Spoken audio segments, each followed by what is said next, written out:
Okay, hi, I'm Joanna Stark Duke, and this is When Quit Hits the Fan. I'm talking with Kristy Sturdivant from Universal Laws with Kristy Sturdivant, and we're going to chat a little bit. How are you today? I'm great. Thanks for having me. You're very welcome. I appreciate it.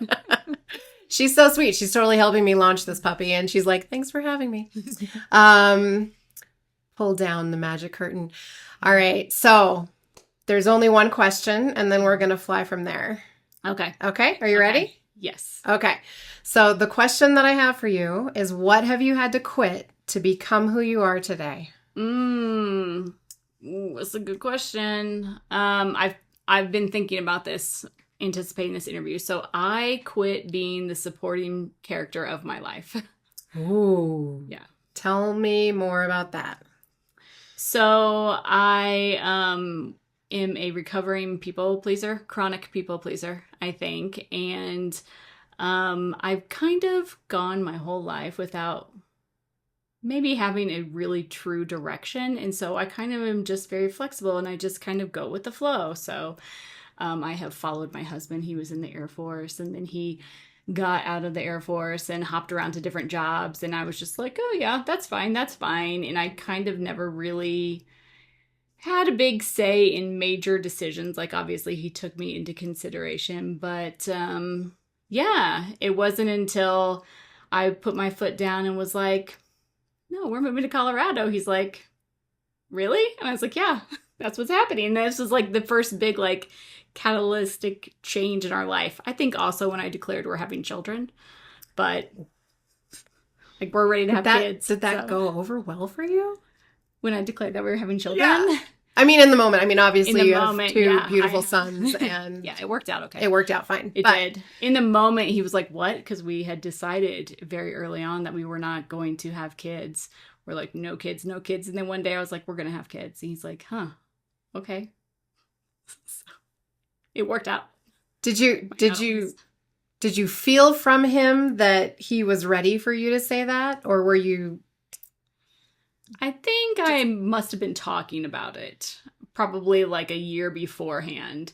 And so it was not like I sprung it on him one day, but it was like the biological clock is ticking. So we have to make this decision. So, the time. Yeah. Got it. Yeah. Mm-hmm. Got it.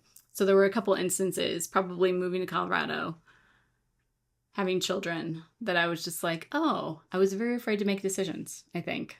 So what was your catalyst? What flipped the switch for you?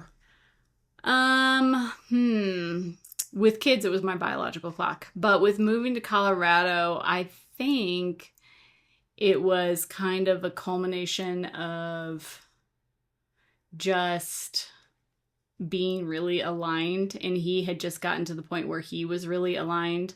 And then COVID hit. And so everybody went remote. And I was like, I don't have to stay here anymore. Let's go.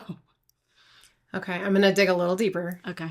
So not so much what was the catalyst for each individual choice, but was there a moment when you knew you were done being the supporting character in your own life? Or has it just built and rolled? That's a good question. I think at the first it had built up, but then I think in the last 3 or 4 years, I've really come into my own and have been like, oh no, I'm the star player of my life, which is really refreshing. You would think that I would have caught on to this earlier before my 40s, but I did not. So a big shout out to Kristy here because she is basically telling me, correct me if I'm wrong, she's basically telling me she quit doing something by telling her husband they were going to have kids and moving states and moving to Colorado. And since that worked out, now she's like, I got control of this bad boy. Is that? I think I needed to have baby steps. I needed to have those. Those are not baby steps. But I had needed to have those baby steps for me, right? Okay. So I was someone who just kind of, I always saw myself as that very flexible person. I go with the flow. It's not a big deal. I'm not going to let things bother me. And I think maybe eventually I got stepped on too many times and I was just like, no, I'm done. This is something that I think happens when you hit a certain age too, where you're just like, is this explicit? Maybe, but I for me personally, I would have loved if it had hit earlier. That would have been nice. That would have been nice. A lot less time wasted. Yeah. So what feels different now that you have stepped into that space in your world? I feel more comfortable making decisions. One, I think that was something that I always kind of danced around. Making decisions that other people might not like, or making decisions, period? I think both. It was the people pleasing that I knew was one of the things that held me back. But I think it was also just making a decision and then sticking with it and committing to it and then suffering the outcomes, whatever they may be. That was very scary. Yeah. It's a big thing, you know? What kind of outcomes did you have to suffer? Well, now I can't remember. I'm sure there were some that I traumatized, but I don't even think that they were like really ones that I would have made decisions on anyway. I think that now I know more of the direction I want to go, and so I feel more confident going in that direction, where before I was directionless. Okay, so you had to quit in order to be who you are today was being directionless. I think, yeah. Being subservient to the wills of the masses around you.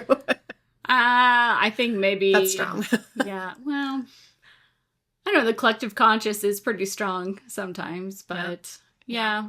I think it was a lot of things, but it was mostly declaring like, no, I'm doing this for me. I'm going to take that time for myself. I'm going to choose where we live and, listen to everybody whine about how cold it is during the winter. And, I'm going to take on this project and do this thing. And I don't know, it was just kind of one of those situations where I was like, oh, I can run this show myself. I do have the intuition. I have the confidence. I can do this. That's awesome.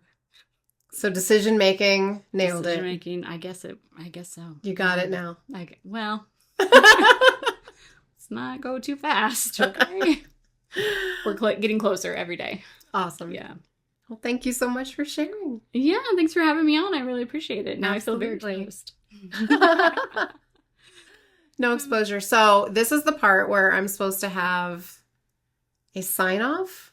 Oh, yeah. Okay. Okay, so for any of you that are out there watching or listening or humoring me, if you could please put a comment below about what you think my sign off should be for the podcast When Quit Hits the Fan by Joanna Stark Duke. I would greatly appreciate it. We'll put in some votes later and see what comes up of it. All right.